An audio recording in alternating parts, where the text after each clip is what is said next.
agradecerles la confianza. He pasado buena parte de mi vida en esta casa, pero sobre todo con un gran compromiso, sobre todo desde el Observatorio de Derechos Humanos, para que todas las leyes que salieran del Parlamento argentino, del Congreso, tuvieran concordancia con los tratados internacionales de derechos humanos.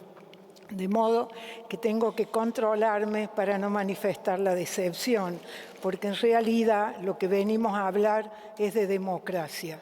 Una democracia de un solo color político es antidemocrática hasta por su definición. Por eso nos cuesta tanto argumentar sobre lo obvio. Fíjense ustedes la paradoja, decía Galeano, que la paradoja era la forma que tomaba la historia para burlarse de nosotros. Y cuánta burla hay que el símbolo de la libertad y el símbolo de la justicia sea una mujer. Y ahí tenemos a esta dama togada, con la balanza en la mano, con las vendas como símbolo de la igualdad ante la ley. Debe ser entonces que dime qué exaltas y te diré qué careces, ¿no?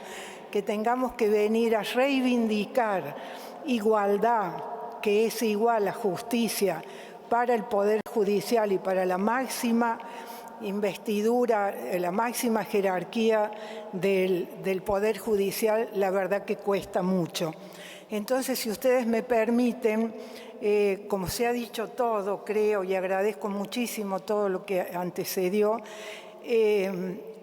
no es contando lágrimas que uno mide el dolor. Yo no puedo ahora medir, bueno, usted lloró 10 lágrimas, usted 12, vamos a medir el dolor.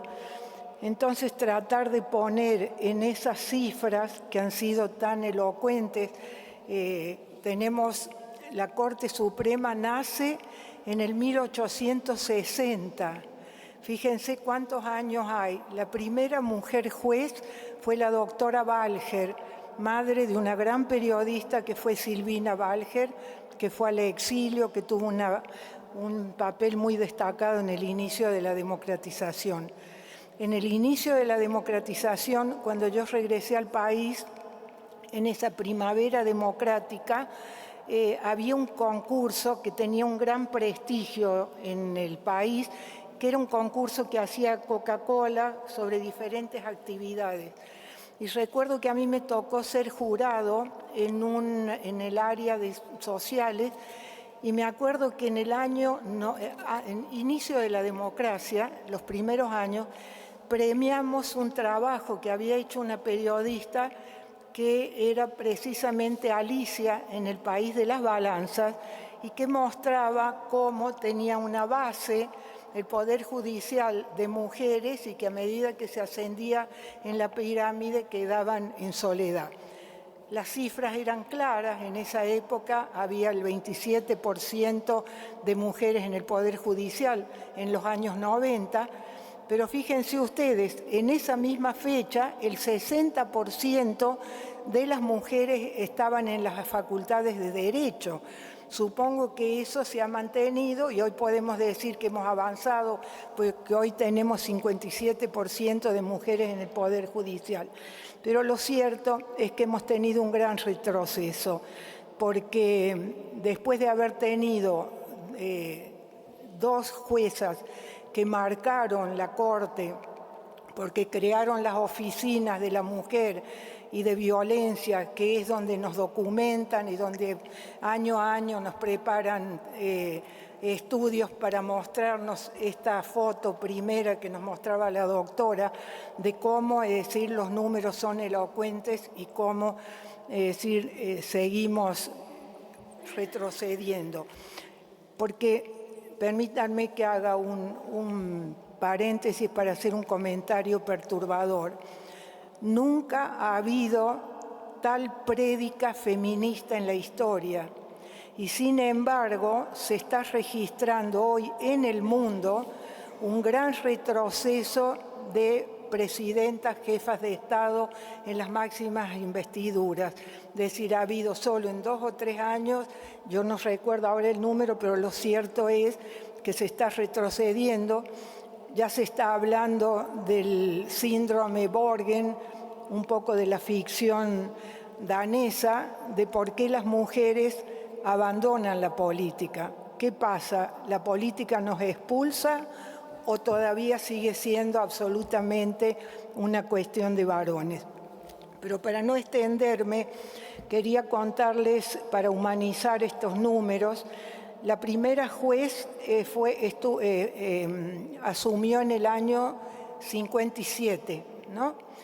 En el año 59, una joven estudiante recién salida de la facultad llegó a uno de los juzgados y, como suele pasar con las mujeres, trabajó y, bueno, era muy elogiada por su compromiso al trabajo y, bueno, pasó un tiempo y el día que además su jefe, el juez del juzgado, que la elogiaba todo el tiempo por el compromiso, por los atributos, el día que ella dijo que ambicionaba ser secretaria en ese juzgado, ahí parece que el juez se dio cuenta que era una mujer y ella no consiguió el cargo. Esa mujer se llamaba Carmen Argibay. Carmen Argibay, después en toda su trayectoria, cuando ella llega, no sé cómo se llama, Cámara de Sentencia, ¿no?, que es la que recibía los habeas corpus. Bueno, su compromiso en un periodo como fue el de la dictadura, por haber respondido a lo que en general nos respondía mucho la justicia, que eran los habeas corpus, Carmen estuvo presa casi un año. La liberaron en una Navidad del año 76. Cuando llega la democracia, le proponen ser juez y ella dijo, no, ser juez, hay que mandar a la gente a la cárcel.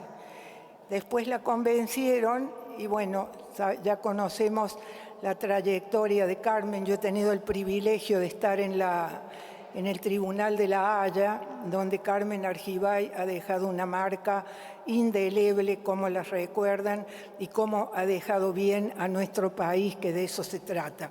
Por eso, para terminar en este largo reportaje, porque esta es una revista que fundamos con María Eugenia Estensoro, también senadora, antes que cambiáramos la pluma de la escritora por la tribuna del Senado.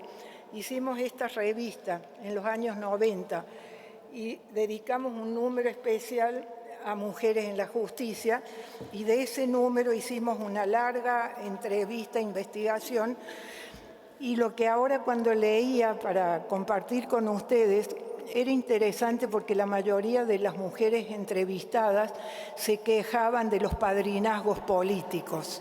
Decían, para ingresar sobrevive la familia judicial, si no se tiene padrino político para una mujer es muy difícil, y eso también es algo que hay que tener en cuenta.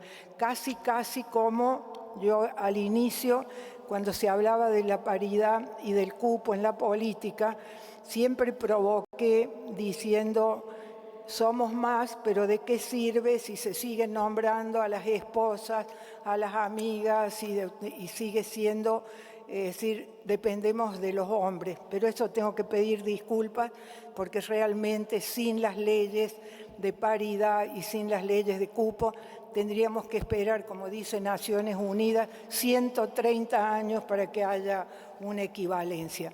Entonces, para cerrar, quiero leerles lo que decía Carmen Argibay en relación a por qué. Ella, cuando hicimos esta investigación, ella todavía no estaba en la Corte. Y entonces ella decía que había grandes diferencias, porque aunque queramos evitarlo, la mirada de la mujer es diferente.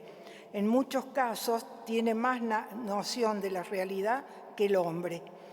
Si comparamos las sentencias, los escritos de las mujeres tienen un lenguaje más sencillo, más directo. Los hombres tienden a hacer una cosa más formal y rimbombante. Les encanta ese lenguaje complicado, decir, por ejemplo, material rodante.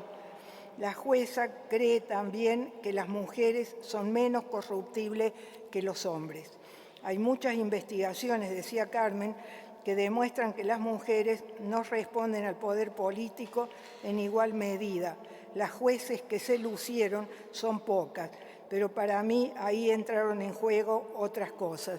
Y mencionaba la doctora Rabowski Tapia, que no estaba preparada para el cargo, pero que no era coimera. Y Servini de Cubrira decía, es muy allegada al poder, pero no creo que acepte una coima. Esto decía Carmen Ajibay en el año 95. Y yo agrego, ¿por qué nos cuesta tanto argumentar sobre lo obvio?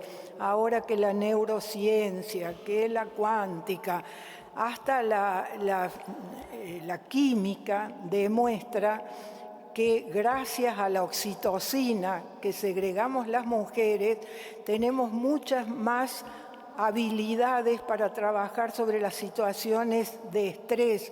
Podemos resolver de una manera diferente gracias a esa hormona, porque no huimos del problema y porque enseguida buscamos colaboración en nuestras pares. De modo que adelante con el proyecto, aunque a veces uno tenga esta sensación de frustración, porque en 40 años de democracia tenemos una constitución que tiene un corazón jurídico, una filosofía jurídica que es la de los derechos humanos, esa bella utopía que nace sobre las cenizas del nazismo y que es lo único que nos puede curar y que ha mostrado en el mundo que se puede, que es el único antídoto para las tiranías, porque es la defensa que tiene el ciudadano del poder del Estado. De modo que no hay más para argumentar, porque lo que hay que pedir nada más es que se cumpla con la ley, se cumpla con la Constitución y advertir en este Senado que cuando se habla de usted no me puede decir qué tengo que hacer, que es un falso federalismo que a veces se invoca cuando uno pone sobre la mesa lo que dicen los tratados internacionales de derechos humanos y todo el compromiso constitucional que tiene nuestra hermosa Constitución reformada. Muchísimas gracias.